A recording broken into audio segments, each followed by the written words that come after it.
I want to believe you know some of the lyrics of the song already. And if it inspires you, what stops you from singing out loud? You're more than an overcomer, whatever it is that you're going through. Trust that God is with you in that process, and you're going to come out successful. My name is Miriam. A good evening to you and you and you. Thank you so much for choosing us here at 3FM 92.7. And this is Unedited. Just gone by was a 3FM drive. Make a day tomorrow. Same time from 2 all through to 7 p.m. But early in the morning, we begin the day with Command Your Morning. And then sunrise comes your way with the entire team. Johnny, Helen, William, and the entire team comes your way with sunrise. Right after that comes in the urban blend. And in the afternoon, we carry you through the day with a 3FM drive. And if it's a Wednesday, surely you can find us here. Still staying with the theme for October, which is creating awareness on breast cancer. Our conversation today will be with a man in his 60s who survived breast cancer 15 years ago. He has so much to share, and I'm sure that by the time you make time to listen to his journey so far, you will be so inspired. And it probably also will change your mindset about breast cancer.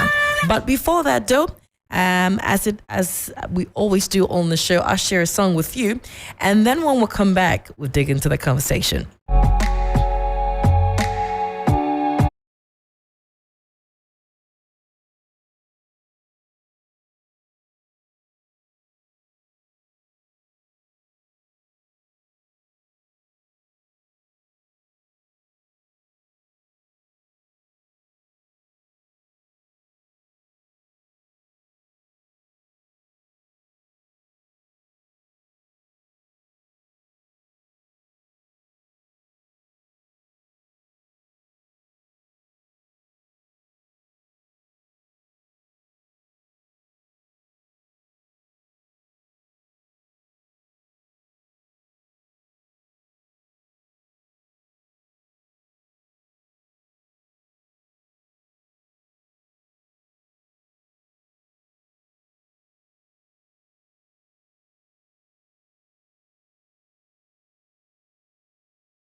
Or not even cancer could stop our guest from becoming the person that he is. So I caught up with Mr. Abeku Arthur a little later on today. Unfortunately, he couldn't join us in the studio because he has a speaking engagement this evening. And because he doesn't live in Accra, he has to be at this speaking engagement. But he was kind enough to grant us a phone interview a little earlier on to share his journey with us. And I hope that as you listen, you will be able to appreciate the fact that whatever you're going through, you are more than an overcomer. So here you are. Have a listen to my conversation with him. Hello, Ms. Arthur. My name is Miriam. Miriam Oseyajuman with 3FM 92.7. Tell me a bit about yourself, please. Okay, my name is Abeku Arthur. My Abeku is ABAUKU Arthur. I'm come Friday. I'll be 69 years. Wow. I used to work with Smiths. I'm on retirement. My journey to cancer thing is that I used to have big breasts, bigger than the normal male breast. And anytime I wore t-shirts, the ladies were just fondling with my breast. Just play with it. I didn't like it. So I had a father surgeon. I asked him if he could do something about that for me. And he said yes. He suspects the female hormones are more than the male hormone. That is why I'm having a big breast. Right. So I can come for him to reduce it. I kept on postponing it because I was very busy on my schedule. But once in a while, I would see a dot of blood on my bed. But I was presuming that this was a mosquito bite. All right, let me just interrupt you for a minute. So, do you reside in Accra or you reside outside? At that time, I was in Accra. Right now, I'm in Cape Coast. You're in Cape Coast. Okay. We have not had the chance to meet as yet. But can you tell me what your physique was? Would you say that you were a plus size person, a plus 12 or 14? Would you say you were a plus size person or you were a slim person? I'm not fat. I'm not slim. I'm medium. You're medium. Okay. Yes. And at the time when you said you had excess flesh around your breast, you were still at medium size, right? Yeah. Okay. And that meant that whenever you dressed up, it was very obvious. It was glaring. Yes. I see. Yeah. Especially with t-shirts. With t-shirts. When you were growing up as a child, did you also have this unusual size breast? Yes, it was a bit. Yes. Even when I was at secondary school, there were times I was feeling shy to take my bath. But it wasn't paining me, so I didn't know anything. So I just grew with it. But gradually it was getting bigger when I grew up. Not paining me, but it was showing a bit. Okay. Out of the normal male breast. What about your parents, your mom in particular? Did she notice anything unusual? No, I don't have any breast cancer genes in my blood. My mom died 89 years, intact breast. My sisters are all there. They don't have anything. Oh, you have sisters? Yes, I have sisters. I have 4 sisters. Are you the only man? The only male? Yes, exactly. I see. And when you were growing up, did your mom notice anything unusual about the size of your breast for a boy? When I was at secondary school, that's when I detected it. Okay. And, secondary school, I was so mature. There was no way my mom could do it. But I wasn't even taking it serious. There were other people with the same issues on campus. Right. But I was feeling embarrassed because the ladies were fondling with it. Not very big like the ladies' one, but it's bigger than the man's one.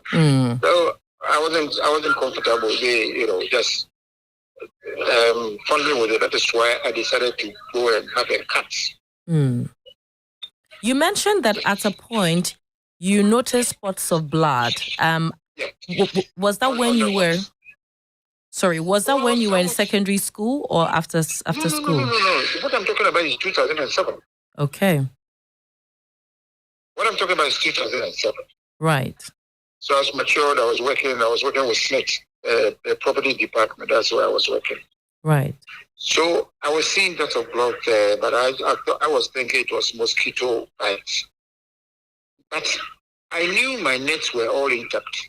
So one morning, as I was dressing to work, I put on my singlet, and then a dot of blood came out of the left side through the singlet. So I removed it, I squeezed it, blood and water came out. But I didn't even feel anything because it wasn't paining me. And I didn't know men could get breast cancer too. So I just ignored it. So normally when I was working, I'll go early, go pray with God before I start work. So this time around, after praying to God, when I started working, I couldn't work. There was this soul voice telling me to go and cut my breast. I should go and cut my breast. I couldn't contain it anymore. So I called my surgeon. Because he also kept calling me, and I was giving him excuses because I was busy working. So I told her, okay, I'm ready now for the surgery.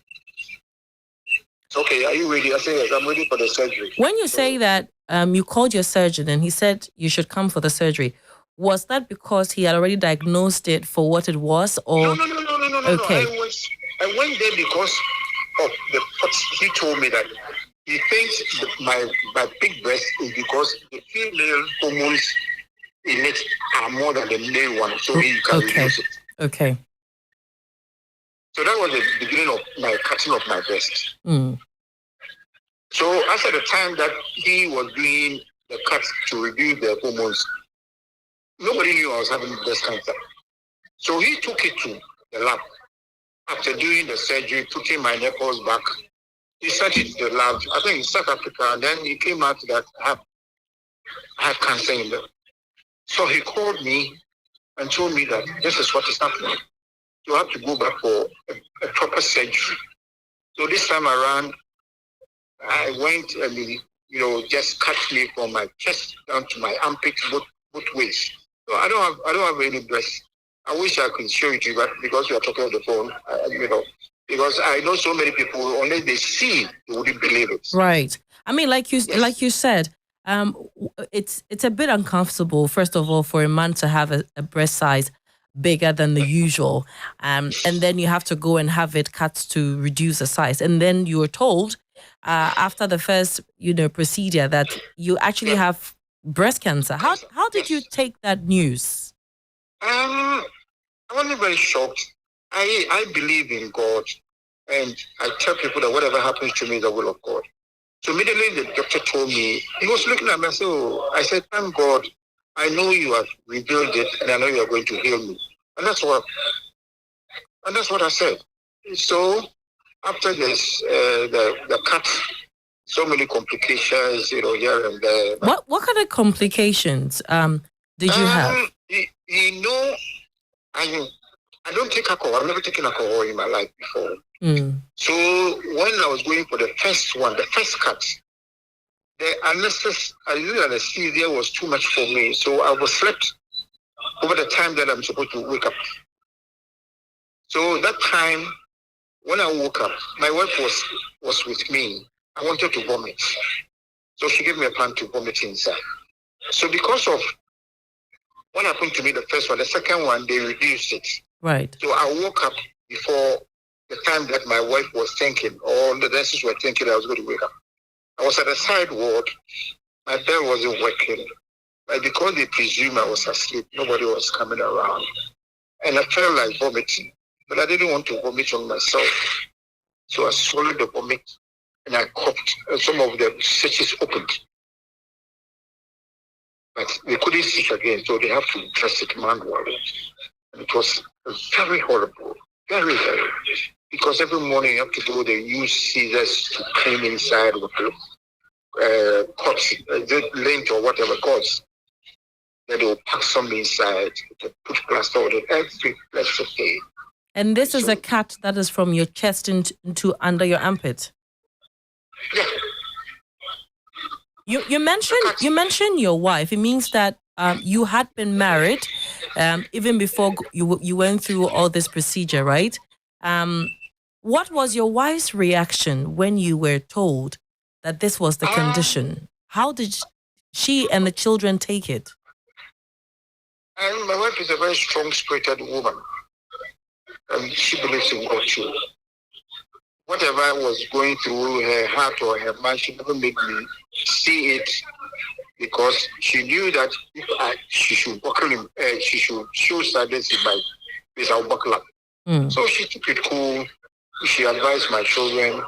They were grieving, but they were not showing it to me. How many children do you have or had at the time? I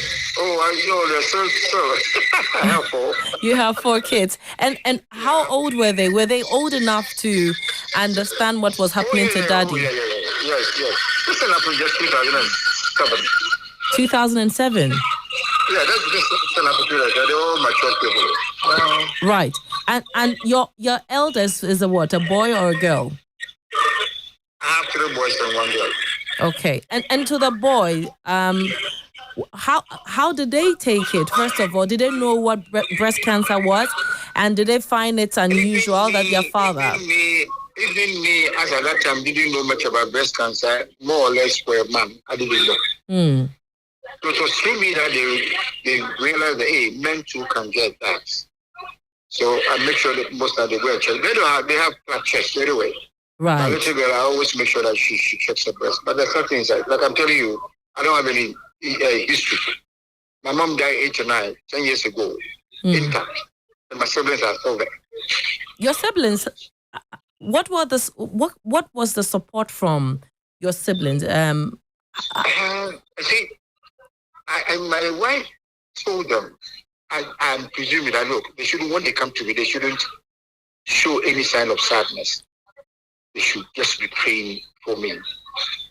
In fact, when you are doing treatment and you get people who will show empathy or sadness, if you don't take care, you buckle up. You might think you're going to die. Did that thought cross your mind at a point?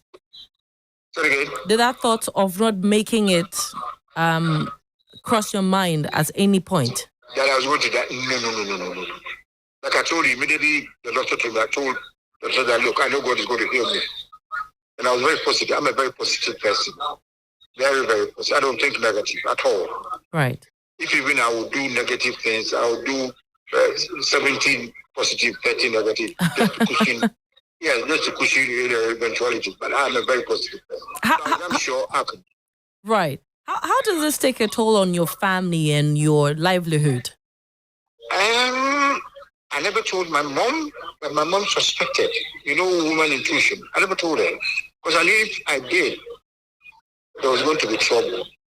But she suspected a lot that there was something going on. Because, you know, when you go for the treatment, your hair, all the hair on you will go. Yes, the chemotherapy. So, yes, all of the therapy. But, you know, but she couldn't say anything anytime I visited her. I knew she was sensing something, but I never told her until I finished treatment and I knew I was okay before I told her. Even that, she had diarrhea. So my mom didn't know, my sisters, yes, they all knew. And they were praying for me. I believe in interceding prayers. So I tell people, hey, I'm sick, pray for me. I don't know why people hide their sickness, because look, God is a healing God. If out of 20, 5 people don't like you, 15 people will pray for you, and God will let them. Right. And here I am talking to you. It must have been a very... When I finish, I will send you a picture. Right. To show you my chest. I'll send it to you. Absolutely. Would like to share that with our listeners on social media. But it must have been a very expensive procedure as well. And that's why, again, I ask, how does this impact on your economic well-being and the family as well, by extension? Good. Fortunately for me, I told you I was working with Smith. So Smith paid for every expense. But like I was saying, it's very expensive to treat cancer. You know, 2007, the chemo, one shot that I was using, the medicine which was good for my heart and everything, was 2,500. 2,500 cities. 2007. And after that is 1 city to $1. So $2,500 per one shot. Then I have to go for 6 shots before I go for radiation. Unfortunately for me, Smith paid for me. Right. And there were people who couldn't pay. And you'll be there, and just because of 100 or 200, somebody will just go up. And what they advise you is that the treatment should be continuous. Otherwise, the cancer cell will multiply and start misbehaving again. So you don't have to break. But the chemo is so terrible, Miriam. Look, when you take the chemo after 4 days, you can't eat. Your taste buds are dead. You don't have any taste. But you have to be strong for the next 3 weeks. You go and get another shot. So me, for instance, I couldn't eat because there was no taste in my mouth. All that I was doing, I put the food in my mouth and swallow with coconut drink because I couldn't even drink water. Right. So that is the way, I said myself that, hey, I will never want to drop the treatment. And so with prayers, with that, I went through the chemo, then I went through radiation. And the funny part is that Chemo is very, very terrible. But when you are doing the radiation, they rather let you sign on undertaking that you do it at your own risk. So they set you up in the machine and they all leave the room. You are there alone. They'll go and monitor you in another room or tell you that they shoot the thing. But by the grace of God, I went through all these things. But it's because it was detected early and I did the treatment early. Right. Let's talk about, so it's been more than 15 years. What's your current state? Are you completely cancer free? Were there any complications afterwards? Any signs of regrowth? As I'm talking to you now, I tell you, my last check was 2007, and I'm as fit as anything. Fantastic. 16 years ago, I'm very fit. I do whatever I'm supposed to do by in moderation. I don't take alcohol. I don't smoke. But I eat, I exercise, I pray to God, I take my supplements. I don't take cancer drug any. I just take supplements just to boost me up. And that's it. That's wonderful. I'm never gonna get. I'm sure that in your research you would have found that even though cancer can happen to men, it is rather rare, if I may say so. When you found that you were one of the few men who have had to treat cancer, did that affect your mindset in any way? No, I told you that until I had one, I didn't even know men do have. So since you've gone through treatment and by the grace of God, you're fit. I'm sure you've been doing a lot of advocacy. Tell me about some of the activities you've been doing. I started with some NGO. It's called AHA. So they were also discussing men breast cancer issues. And I know one day, so I told the person, look, I'm a survivor. They said, I said, yes. I said, yes. So they hooked me on, but men would not believe in it. Right. They would not believe because they were laughing. How can a man do that? So about 3 years, is it 2 or 3 years ago, when we were doing the awareness, I told them, look, I will open up my chest for them. They should snap it and then put it out for them to know. Right. So that time, they did that, and then they hung it at shopping mall, the main shopping mall across. Because that's what they were doing that time. What was their reaction when they saw your chest and the scars? They were shocked. The men were so scared, most of them went. And surprisingly, some of them had lumps in their breast. That's what it started. So from that time, then it started spreading. And I told them, look, spread my picture so that everybody will know. I told God that if he should heal me, I'll make sure that I sensitize people to create their awareness. Because until I had mine, I didn't know that there's something like that. So that's what I did. And through that, even Ghana is not bad. I don't know why they hide when they have it. So do you get the feeling that there may be the cases of men with breast cancer may be higher than we know, but because of this, the perception and stereotype? No, what I say that men's breast cancer is higher than female. No, I'm not saying that. What I'm trying to get at is that because, for instance, because of a stereotype around, men and breast cancer, it's likely that a lot of men have not even put themselves up to be examined, or some of them are shy to come out to admit that, they have such conditions. Exactly. I don't know why they were thinking that it was either taboo or a curse or something until I started doing that. Now they have been coming out, some of them are receiving treatment, I understand. And I thank God, and I'm praying that they will survive. And like I was telling you, BBC took me to Kenya to talk on their Eastern Corridor. That place is even worse. They were thinking it was taboo or something, a curse. Until I went, explained it to them, showed them my chest, and then they started coming up. Right. Just by grace, anyway. How does your family take it when you're doing your advocacy and have to show your scars over and over again? Say it again. How does your family take it when you have When to I show my scar, when you have to show your scars over and over again. I promise God this is what I'll do, and they are in support. They support that. Look, I should spread it. But if they didn't, I do it just to create that awareness. I was just fortunate. I saw it first, and God has healed me. And I promised him, look, if he should heal me, and he has done to date, from 2007 to date. So I said, no, I'll do it. But nobody complains, no.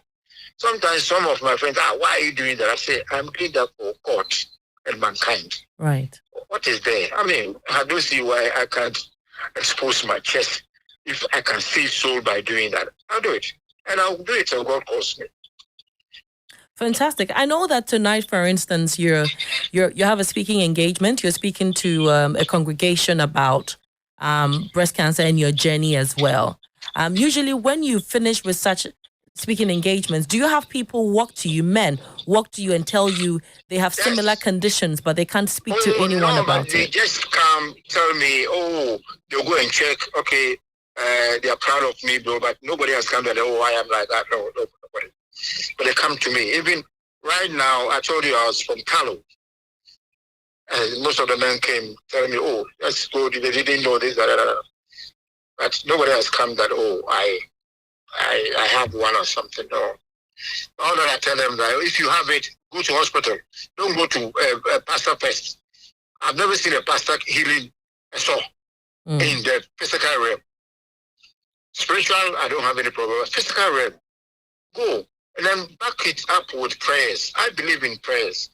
I'm surviving. I'm surviving because of interceding prayers. But I went to hospital first, and I backed it up with prayers, and here I am. So that's what I've been telling them. But nobody has come telling me, "Body, I have this one." No. Right. Do you have any form of limitation as far as work is concerned? Anything that you are not able to do at the moment?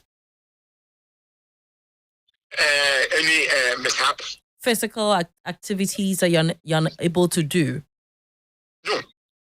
I walk every day. Right. Apart from Sundays and Saturdays, I walk every day. I am very normal. If you are thinking about other ones, I'm so normal. Are you back at work though? Did you go back to work before you retired? I'm even more healthier than I before I did the treatment. By grace of God. That's fantastic. That's so good to hear. Oh yeah. I'm very strong. I mean, look, until I show you my chest, you never know that I'm the one. Absolutely. Yeah. What advice will you give to parents who have growing or adolescent boys with unusual sizes of breast? Yeah, I get it now. I get it. This question they ask me most times. You see, I don't have any proof. It's not scientifically proved that if you have big breast, it means you have it. I mean, you ladies, it's not all, even though the cancer is there, you have big breast. You know everybody who has got cancer. Absolutely. So, yes. So if you have big breast, there's no harm. Just go and check. If it's a setting, it's a worry. So I will entreat your parents. If you see that such a thing is happening, just go and check. Go and check. There's no harm in checking. It's not automatic that when you have big breast, it means that you have cancer. No, it's not like that. Right. But it's likely that the female hormones in you is higher, so you stand to have it. Interesting. I want you to share with me maybe one or two scriptures that you held on to during this process that really kept your faith up. Why are you letting me be a pastor? I'm not a pastor. Why are you doing that? But you have professed how your faith had kept you, I do. Honestly, all throughout the journey. I'm sure that scripture, but I tell you with all honesty that I told God that when I'll do it. And that healed me. Yeah. That one scripture, knock, you'll be open sick. Fine, whatever it is. Interesting. Please, I'm not a pastor. Don't let me talk. I thought there was one or at least two that you had on your fingertips that always came to mind. But don't worry, I'm just pulling your legs. I'm just pulling your legs. I know. Oh no. It doesn't bother me at all. The month of Please go ahead. I believe in God. I pray. I read my Bible every day. But I haven't allowed myself to. This scripture says, if I do this, you do. All scriptures are read by me. I pray to God. God listens to me. And that's me. Absolutely. Look at the way I was even prompted to go and cut my breast. Very unusual. I'm sure you would have thought. I'm sure that you would have thought it wasn't the voice of God to telling you to go and cut your breast. At all, no. I knew. Oh, you knew. Okay, you were convinced in your spirit. That is why. Yes, that is why I went for the surgery. Okay. I knew because the voice was very, very, very visible. Just telling. And you know what? That day I couldn't do any work. Anytime I took my file or something to do, the voice would just say, "Go and cut your breast. Go and cut your breast. Go and cut your breast." So I knew it was from God. Right. And one surprise thing, 2007, my last, my crisis, I was at the hospital, and that was on the 20th of October. That was my birthday. Well, tomorrow next is my birthday, so you have to pray for me. Is it? We are both October borns. I'm a 12. Oh, you are? Yes. Oh, okay. What day? 12. Okay, I am 20, So on the 20th of October 2007, it was a Sunday, I think it was Sunday, yes. I was just there in my cubicle, and then as if I'm in trance, all that I heard your feet. And I opened my eyes, I didn't say anything, I said, Lord, God has spoken to me. And that's it. Yeah. That's it. I have faith in God, I believe in God, I trust Him. I tell people, if you are a sinner, and you have a good heart, God will forgive you. I was once a very naughty boy. I used to go to the club a lot. Serious. From tech campus to before I became mature and everything. But, only when God is with you. And it's fun, funny to, when I used to be a DJ. Oh, you used to be? Interesting. Yes, I used to be a DJ. Do you still have some skills up your sleeve? So that the next time you're in a car. I'm dead. I see. So you used to be a DJ. You know what happened? Tell me. Anytime, I started spinning when I was at tech. Okay. My nickname was High Priest. High Priest? Yes. Hey, I'm on to no more shit. And anytime, I was holding my disco church. Can you imagine? I see. So anytime I came on vacation and I was going there, they would say, "Oh, High Priest is in town today. The church sermon is funk." Oh. But you see, God knew that I was just doing that for fun. Yeah. So He forgave me, and here I am. Now I talk about God all the time because I am a Methodist. I used to be the society store where I was. So those people who knew I was making fun of God by calling my place disco church, he said, "Now you see, God has gripped you. Now you're working at the church now." And I'm proud I'm working at the church. Interesting. Well, Ms. Arthur, I know that you are on your way to your engagement, and I would want to release you so you can prepare. But October, is a month for creating awareness for breast cancer. What advice would you give to your listeners right now who are listening to you? Even to you, I don't see why we should wait till October before we create awareness. Every month, somebody experiences breast cancer. Why don't we, maybe quarterly, we make an announcement, "Hey, go and check your breast." I don't see why we should wait till October before. To me, every month, somebody should go and check. If you have time, go and check. Don't wait till October. Because breast cancer doesn't wait for October before it appears on somebody. No. So let us create awareness that every month or every quarter, let's go. You see that everything is okay in you, and you're free to go. But in October, yes, if you hear it, spread the news that Mel also gets, so that we'll be saving souls. I'll send you my screenshot so that you let them know that the person talking has no breast on his chest. I'm sure maybe you have seen it, but you didn't know I'm the one talking. Right. Because it's all over now, you know. So let them. That's all I can tell them. All right. They should be checking. All right. Pray to God that none of the family that you have. Because it's horrible. The treatment is very, very horrible. All right. All right, Ms. Arthur, thank you so much. We're grateful for sharing your story with us on Unedited. We wish you the very best with your advocacy. And I'm sure that we will meet sometime when you're back in Accra. Okay, I'll do that. All right. All right. All right, so that's Mr. Abeku Arthur. He's been speaking to us about surviving breast cancer as a man. He's been sharing his journey, being diagnosed, going through treatment, and he holds very strong his faith as reason why he has survived it. I hope that his real life experience has blessed you and given you more than enough reason to have your breast checked at least this October before the awareness ends. My name is Miriam Osei-Agyemang.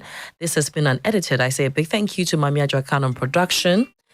A big thank you to Mami Adwoa Khan on production, as well as the social media team, Amaka and the rest of the team, and of course to DJ Phil. We'll catch you next week, Wednesday, when we bring you another truly life-changing, real-life experience right here on Unedited.